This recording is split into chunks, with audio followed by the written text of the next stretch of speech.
who received her BA from York University and her teaching credentials from University of Toronto and San Diego State University. She teaches high school English in National City, California, and she's the author of this book, Women Who Launched, Women Who Shattered Glass Ceilings. Hi, Marlene. Welcome to the show. Thanks for having me, Susan. Oh, I liked this book so much, and I love that it's this series of stories about women who have done great things throughout history. It's so inspiring. What made you want to address this topic? I know it's not new to you by any means. I've seen your other books, but what made you so inspired to write this book? Well, I think the inspiration for the book was I had always, like all my other books, always deal with the backstories behind things, and sometimes the backstories are even more fascinating than the topic.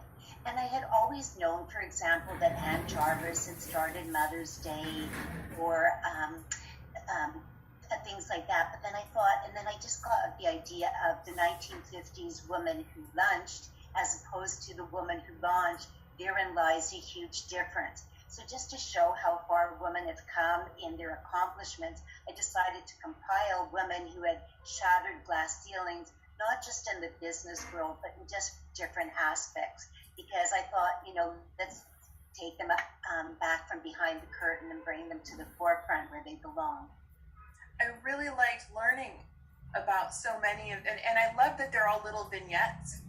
And so you can pick this up, you can read it a few minutes, you put it down, go do something. It's kind of one of those books that you can really like sit and read for a long time. And then it's another book that can kind of be like, it could almost be a women's daily inspirational. Because I think that it's such a surprise that there's some things I was like, oh yeah, I forgot I knew that, and you kind of, it stirs a little thing in your memory. But there are things in here that were almost in spite of. These women accomplished things in spite of all of the odds being against them and having to do things in secret. And I mean, and going against the will of the men in their lives and all of that. And there was so much, so women have been doing these things forever.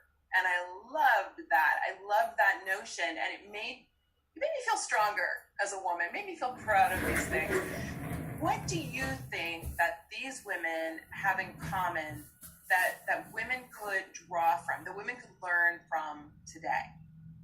Well, I think the commonalities between the different women profiles and what women can do today is, well, the first thing is never listen to the naysayers.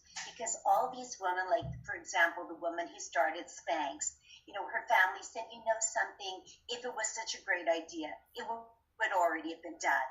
And yada, yada, she's on Forbes' list of right. under 40 billionaires. So I think the main thing is don't listen to the people who say you can't. Listen to your own, because I think when we come to the end of our lives, what matters not if we failed even, but that we tried. And so the commonality is, yeah, they didn't listen to the naysayers, and sometimes they stumbled to their knees, but they didn't remain there. Okay, I'm going to go rogue and ask a third question. I do from time to time. I try to keep it to two, but sometimes. So is there, do you think, something special about these? I mean, these women are women who did big, legendary things. Is there something special about them? Or are we all like that? I think that they were just ordinary women who did extraordinary things. And that's another thing to bring to the book. Like, sometimes you can say, people will think, oh, I don't have the right credentials. I didn't go to the school.